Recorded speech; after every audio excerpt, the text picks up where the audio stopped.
Good morning student. हम पढ़ रहे थे क्लास 10th की साइंस हमारी, जिसमें हमारा लेसन था 10वां प्रकाश का अपवर्तन एवं परावर्तन। इसमें परावर्तन की घटना अपन ने पूरी तरीके से देख ली थी, दर्पण से प्रतिबिंब बनाना तक सीख लिया था। और लास्ट में अपन ने कल क्लास में अपन ने अपवर्तन शुरू किया था। अपवर्तन के विभिन्न नियम देखे अपन ने, फिर लास्ट में अपन ने एक टॉपिक शुरू किया था अपवर्तनांक। ठीक है, अपवर्तनांक अपन ने शुरू किया था। ठीक है,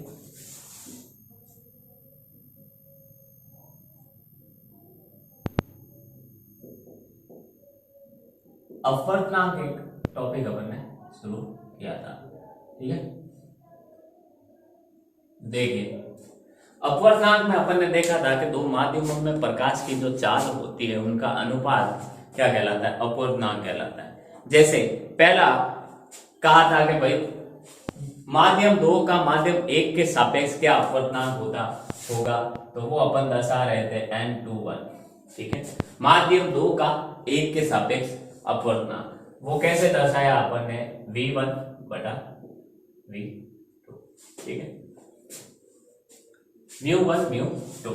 ठीक है, ये क्या है, माध्यम 1 का अपवर्तनांक बटा माध्यम 2 का अपवर्तनांक। ठीक है, इसी तरह माध्यम 1 का 2 के सापेक्ष क्या अपवर्तनांक होगा, 2 बटा 1। ठीक है, ये इनके सूत्र थे।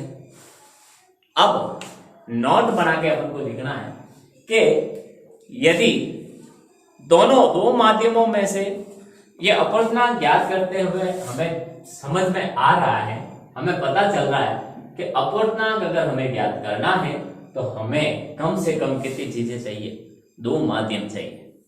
अब मान लो दोनों में से एक माध्यम तो हमने ले लिया निर्वात। ठीक है, अब दूसरा माध्यम आपने ले लिया वायु। ठीक है, जल और कोई माध्यम अपन ने ले लिया। ठीक है, अब बोल देगा वायु का निर्वात के सापेक्ष क्या अपवर्तनांक है। ठीक है, जल का निर्वात के सापेक्ष क्या अपवर्तनांक है, क्या उसको आप सापेक्ष अपवर्तनांक कहेंगे? नहीं। जब यदि माध्यम एक निर्वात या वायु है तब माध्यम 2 का अपवर्तनांक निरपेक्ष के सापेक्ष माना जाता है, निर्वात के सापेक्ष माना जाता है। अर्थात किसी माध्यम का निर्वात के सापेक्ष अपवर्तनांक क्या कहलाता है, निरपेक्ष अपवर्तनांक कहलाता है, निरपेक्ष अपवर्तनांक कहलाता है। और यही हमें आगे दिखाना है। ठीक है, तो जहां से आपने रोका था अपना हाथ, वहीं से उसी टॉपिक में नोट बना के शुरू कीजिए। क्या नोट बना के आपको क्या शुरू करना है, यही कि यदि माध्यम एक निर्वात या वायु हो, यदि माध्यम एक निर्वात या वायु हो, यदि माध्यम एक क्या हो, निर्वात या वायु हो तो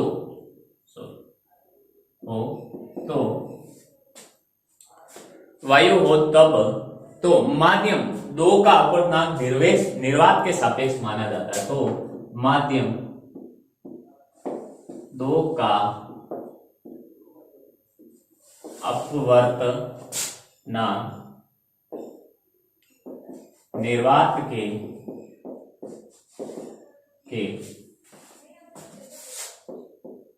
सापेक्ष माना जाता है। अर्थात अपन कह सकते हैं कि निर्वात के सापेक्ष किसी माध्यम का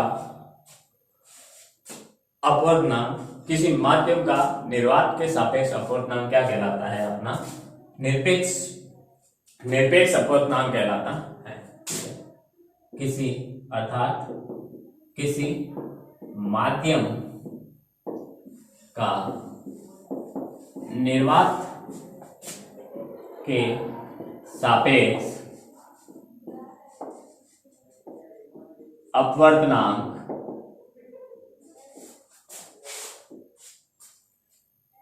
किसी माध्यम का निर्वात के सापेक्ष अपवर्तनांक क्या कहलाता है, निरपेक्ष निरपेक्ष अपवर्तनांक कहलाता है। ठीक है, निरपेक्ष अपवर्तनांक कहलाता है। और इसे कैसे दर्शाते हैं? इसे n2 से दर्शाते हैं, सॉरी nm से दर्शाते हैं। ठीक है, इसे nm से, यानी ये nm से दर्शाते हैं। ठीक है, तो nm क्या होगा? nm बराबर हमारा क्या होगा? वायु या निर्वात में प्रकाश की चाल, वायु या निर्वात में प्रकाश की चाल बड़ा माध्यम की चाल, बता माध्यम में बटा माध्यम में प्रकाश की चाल, बटा माध्यम में प्रकाश की चाल क्या होती है। ठीक है, तो देखिए वायु या निर्वात में प्रकाश की चाल को अपन कैसे दर्शाते हैं? c से, और माध्यम में प्रकाश की चाल को अपन कैसे दर्शाते हैं? म्यू में। ठीक है, तो ये अपन इस प्रकार से याद कर सकते हैं। क्या? निरपेक्ष अपवर्तनांक। अगर आपको दे दे क्वेश्चन के भाई वायु में, ठीक है, सॉरी देते एक इस्पात दे दिया या लोहा दे दिया या कोई भी माध्यम दे दिया कि एक माध्यम है जिसमें प्रकाश की चाल है, प्रकाश की चाल है 2 मीटर प्रति सेकेंड, 2 मीटर प्रति सेकेंड। तो ठीक है भाई, 2 मीटर प्रति सेकेंड है। तो ठीक है, तो निर्वात के सापेक्ष उसका अपवर्तनांक क्या होगा, या उसका निरपेक्ष अपवर्तनांक क्या होगा? तो निर्वात या वायु में प्रकाश की चाल कितनी होती है? 8 × 10⁻⁴। ठीक है, और बटा उसमें अपन क्या माध्यम की चाल हमें जो दे रखी है वो रख देंगे। ठीक है, ठीक है, वो लिख देंगे और फिर भाग देंगे तो हमें निरपेक्ष अपवर्तनांक प्राप्त हो जाएगा। ठीक है, अब देखिए इसी तरह ज्ञात करके कुछ माध्यमों को अपवर्तनांक दे रखे हैं। ठीक है, वो अपन देखते हैं। तो कुछ द्रव्यात्मक यानी जो द्रव होते हैं, द्रव्यात्मक माध्यमों के निरपेक्ष अपवर्तनांक क्या है? कुछ द्रव्यात्मक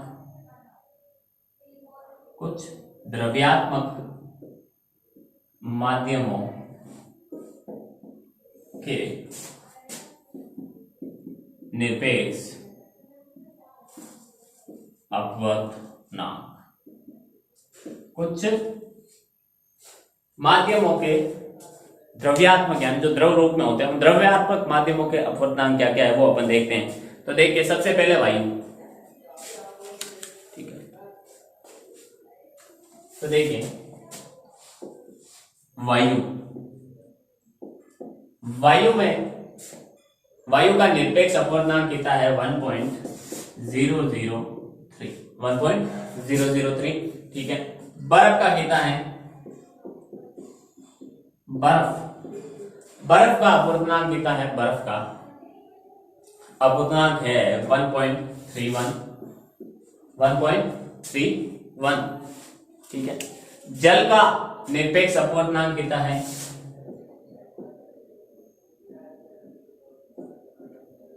1.33। ठीक है, अल्कोहल का अपवर्तनांक कितना है? इसी तरह अल्कोहल का अपवर्तनांक कितना है? 1.36। सॉरी, जल का निरपेक्ष अपवर्तनांक। ठीक है, 5वां। इसके बाद देखें केरोसिन का कितना है?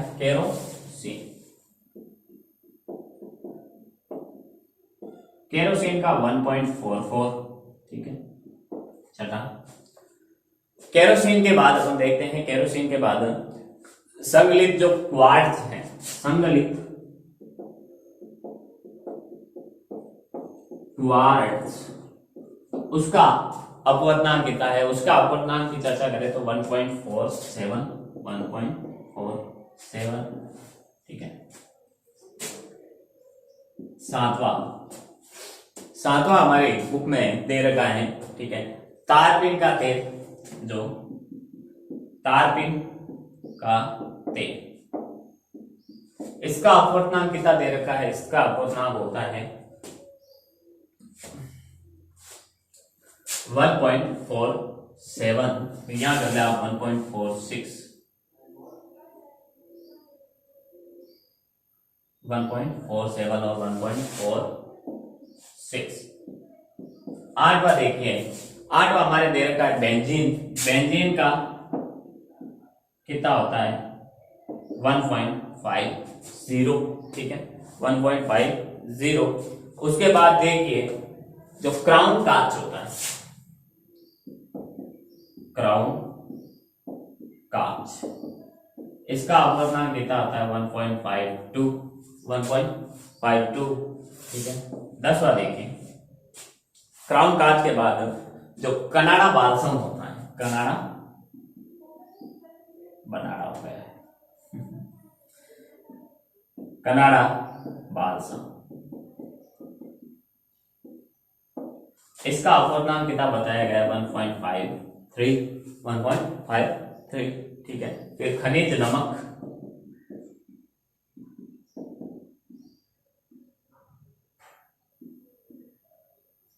खनिज नमक का अपवर्तनांक कितना बताया गया है, खनिज नमक का अपवर्तनांक बताया गया है 1.54, ठीक है। 12। उसके बाद देखिए आपने जो CH2 कार्बन सल्फाइड, ठीक है, इसका अपवर्तनांक बताया गया है 1.65। आगे देखिए 13वां है, देखिए जो सघन फ्लिंट कांच आपने सुना होगा, सघन फ्लिंट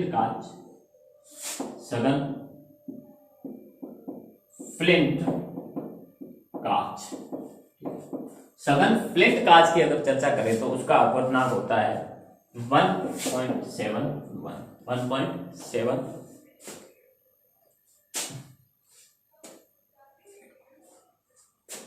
देखिए 1.63 होता है कार्बन सल्फाइड का, 1.65 होता है इसका, ठीक है। 14 का देखिए फ्लिंट कांच का कितना होता है 1.65, ठीक है। आगे देखिए फिर रूबी या जिसे मणिक्यम कहते हैं, मणिक्य, ठीक है, मणिक्य, इसका अपवर्तनांक होता है 1.71। फिर नीलम,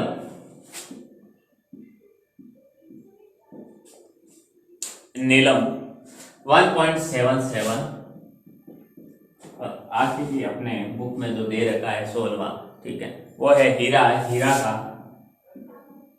अपवर्तनांक होता है 2.42, ठीक है। ये अपवर्तनांक है सभी पदार्थों के, वो भी निरपेक्ष अपवर्तनांक, ठीक है। एक बार इसका स्क्रीनशॉट ले आप, फिर आगे बढ़ते हैं, अपन आगे लेके चलते हैं सभी को। आगे देखिए, अब देखिए जिस माध्यम का अपवर्तनांक अधिक होता है, जिस माध्यम का अपवर्तनांक क्या होता है, अधिक होता है, वह सघन माध्यम कहलाता है, और जिसका माध्यम का अपवर्तनांक कम होता है वो विरल माध्यम कहलाता है, ठीक है। ये ध्यान रखना, जिसका अपवर्तनांक नोट बना के लिखना आपने कि जिस माध्यम का अपवर्तनांक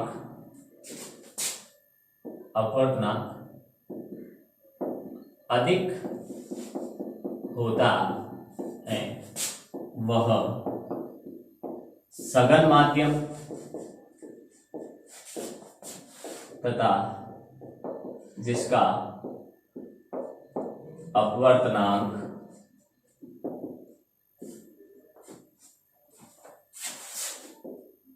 कब होता है वह विरल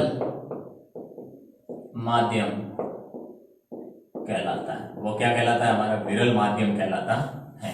जिसका अपवर्तनांक अधिक होता है वो सघन माध्यम, और जिसका अपवर्तनांक कम होता है वो विरल माध्यम कहलाता है। ठीक है, जब प्रकाश की किरण विरल माध्यम से जब सघन माध्यम की अपेक्षा वेग ज्यादा होता है, प्रकाश की किरण का वेग विरल माध्यम में ज्यादा होता है, सघन माध्यम में कम होता है। ठीक है, प्रकाश की किरण का वेग विरल माध्यम में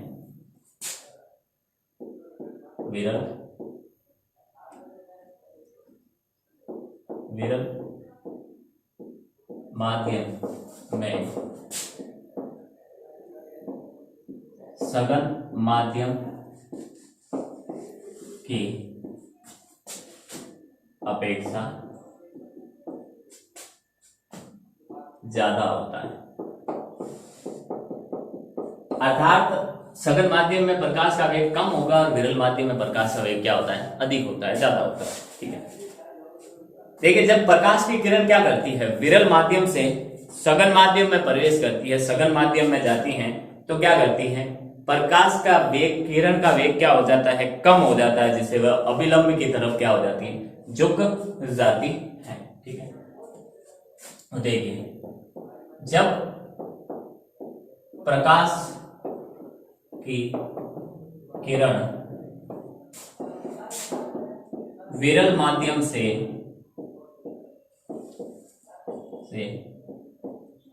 सघन माध्यम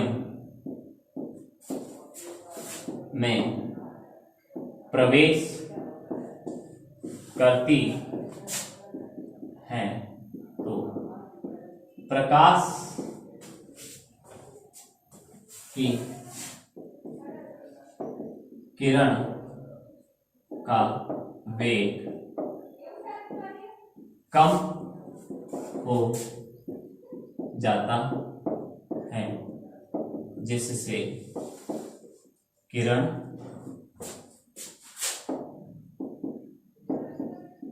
अभिलंब की तरफ झुक जाती है, जिससे किरण क्या होती है? अभिलंब की तरफ झुकती है। ठीक है, कैसे? देखिए ये एक मतलब इसको अलग करने वाला प्रश्न है। ठीक है, अब इसके नीचे की ऊपर की तरफ तो है वायु। ठीक है, वायु नहीं, अपन विरल ही लेते हैं, सिर्फ विरल लिखते हैं। ठीक है, और ये है सघन। ये इसका अभिलंब है। क्या है? अभिलंब है। ठीक है, देखिएगा जब प्रकाश की किरण ये विरल माध्यम से चलते हुए आ रही है, ठीक है, और ये क्या करती हैं? जब विरल माध्यम से अब जा रही है सघन माध्यम में, नीचे सघन माध्यम है। ठीक है, सघन माध्यम की तरफ प्रवेश करते समय क्या होती है? प्रकाश की किरण का वेग कम हो जाता है। ठीक है, यहाँ विरल माध्यम में जितना वेग था उससे कम हो जाता है सघन माध्यम में। तो वो क्या करती है? अभिलंब की तरफ झुक जाती है इस प्रकार से। बाकी इसका वास्तविक पद तो कौन सा था? ये वाला, लेकिन ये झुक जाती है,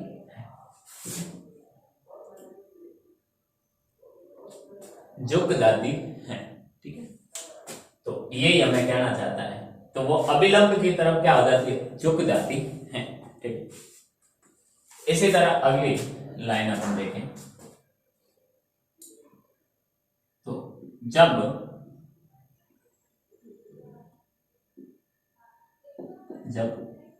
प्रकाश की किरण सघन माध्यम से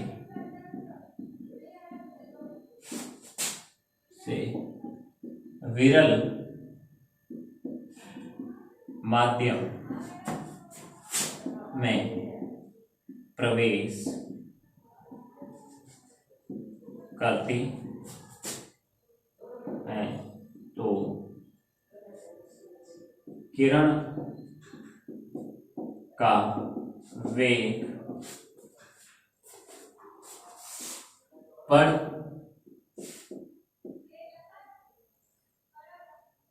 बढ़ जाता है जिससे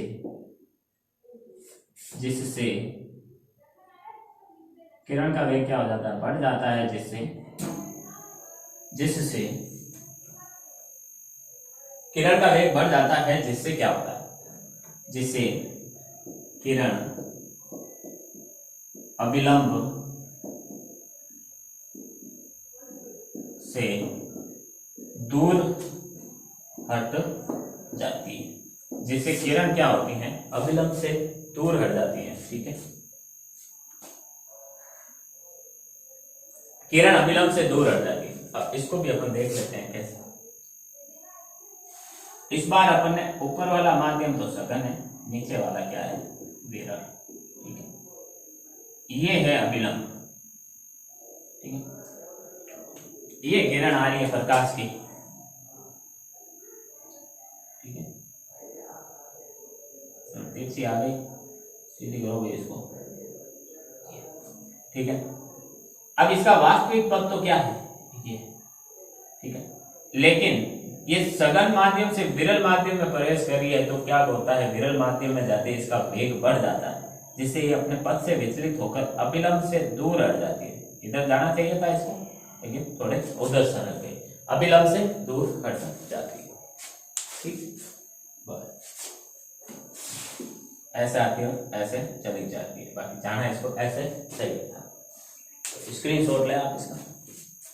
फिर आगे देखते हैं गोलीय लेंसों द्वारा अपवर्तन कैसे होता है।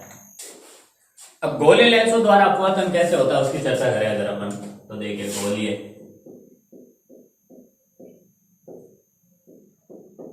लेंसों द्वारा अपवर्तन।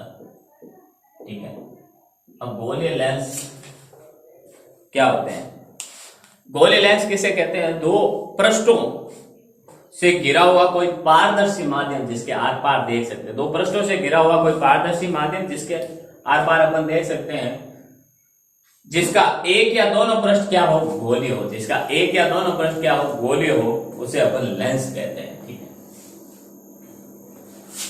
दो परावर्तक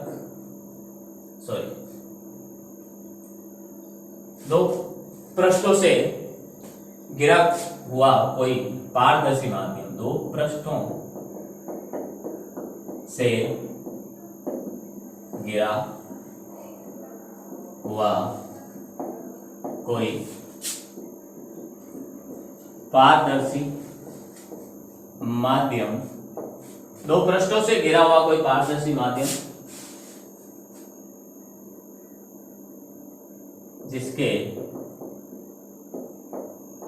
जिसके क्या हो, दोनों या एक। ठीक है, जिसके एक या दोनों पृष्ठ क्या हो, गोलीय हो,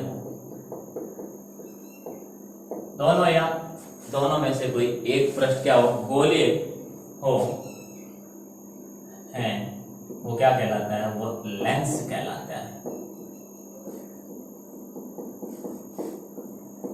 ठीक है, दो पृष्ठ से घिरे होते, दर्पण में क्या होता था, पृष्ठ एक ही होता था। ठीक है, देखिए अब लेंस दो प्रकार के होते हैं। ठीक है, जिसकी अपन चर्चा करते हैं। लेंस दो प्रकार के होते हैं, एक तो होता है हमारा उत्तल लेंस। ठीक है, उत्तल लेंस इसे अपन अभिसारी लेंस कहते हैं, अभिसारी लेंस कहते हैं। और एक होता है हमारा अवतल लेंस, जिसे अपन अपसारी लेंस कहते हैं। अब अभिसारी और अपसारी इनको क्यों कहते हैं वो भी अभी अपन देखेंगे। तो आज अपन उत्तल और अवतल लेंस के बारे में चर्चा करते हैं। ठीक है, तो देखिए ऐसा लेंस जिनके दोनों गोलीय पृष्ठ बाहर की ओर उभरे हुए होते हैं उसे अपन उत्तल लेंस कहते हैं। तो ऐसा लेंस जिसके दोनों गोलीय पृष्ठ बाहर की तरफ उभरे हुए हो, क्या कहलाता है? उत्तल लेंस कहलाता है। उसको क्या कहते हैं? उत्तल लेंस कहते हैं। ठीक है, यानी इस प्रकार से बाहर की तरफ उभरा हुआ एक, ठीक है, ये दूसरा भी क्या करता है? बाहर की तरफ ही उभरा हुआ है। ठीक है, तो ये जो लेंस कहलाता है वो अपना उत्तल लेंस कहलाता है। ठीक है, ये इसका द्वारक M है। ठीक है, इसका बीच का बिंदु ध्रुव बिंदु, ठीक है, प्रकाशिक केंद्र जिसे कहते हैं। दूसरी चीज, ये लेंस क्या करता है? अपने ऊपर आपतित होने वाले प्रकाश की किरणों को एक बिंदु पर केंद्रित कर देता है। इस पर जो भी प्रकाश की किरणें आएगी, समांतर आने वाली जो प्रकाश की किरणें होती है, वो एक बिंदु पर केंद्रित करता है। ठीक है, एक बिंदु पर केंद्रित करने के कारण इसको अभिसारी लेंस कहते हैं। ठीक है, यह लेंस प्रकाश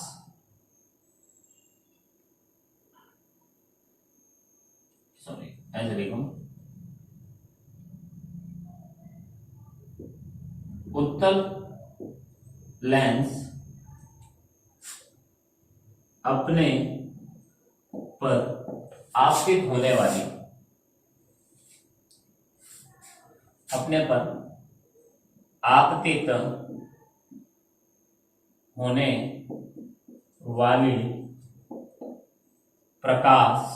होने वाली प्रकाश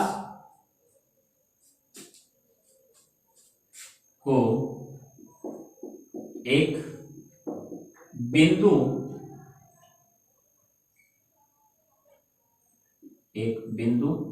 पर केंद्रित करता है, इसलिए इसे क्या कहते हैं? इसे अभिसारी लेंस कहते हैं। ठीक है, ये ऐसे अगर इसका लेंस है तो इस पर ये जो भी प्रकाश की किरणें आएगी ये आएगी। ठीक है, ये क्या करेगी? आगे जाकर सिर्फ एक ही बिंदु पर केंद्रित होती है। ठीक है, एक बिंदु पर केंद्रित कर देता है ये। ठीक है, ये है उत्तल लेंस या अभिसारी लेंस की खास बात। ठीक है, आगे देखिए, अवतल लेंस की चर्चा करें तो ऐसा लेंस जिसके दोनों पृष्ठ क्या हो, जिसके गोलीय पृष्ठ क्या हो, अंदर की तरफ वक्रित हो, ऐसा लेंस जिसमें दोनों गोलीय पृष्ठ अंदर की तरफ वक्रित हो, वो क्या कहलाता है? हमारा अवतल लेंस कहलाता है। वो हमारा अवतल लेंस कहलाता है इस प्रकार से, ये अंदर की तरफ, ये भी अंदर की तरफ। ठीक है तो गोल के पृष्ठ लेकिन अंदर की तरफ है। ठीक है, देखिए आगे, अब इसको अपसारी लेंस क्यों कहते हैं? यहां आइए, ये क्या करता है? उत्तल लेंस अपने ऊपर आपतित प्रकाश की किरणों को एक बिंदु पर केंद्रित करता है, तो ये क्या करेगा? फैलाएगा। ये क्या करेगा? फैलाएगा। ठीक है, तो अवतल लेंस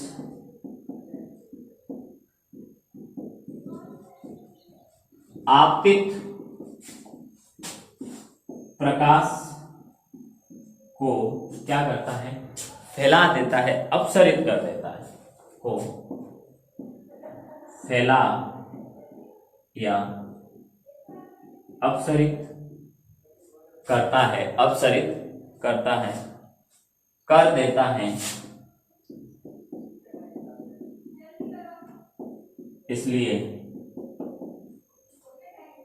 इसे अपसारी लेंस कहते हैं। इसलिए इसे क्या कहते हैं? अपसारी लेंस कहते हैं। ठीक है, इस प्रकार से। ठीक है, इस पर प्रकाश की किरण आएगी, फैल जाएगी, प्रकाश की किरण आई फैल जाएगी, बीच वाली तो एकदम सीधी जाएगी, ठीक है, किरण आई फैल गई। ये क्या करता है, फैला देता है, ठीक है, फैला देता है, ठीक है। ये है अवतल लेंस, ये इसके द्वारक एम है,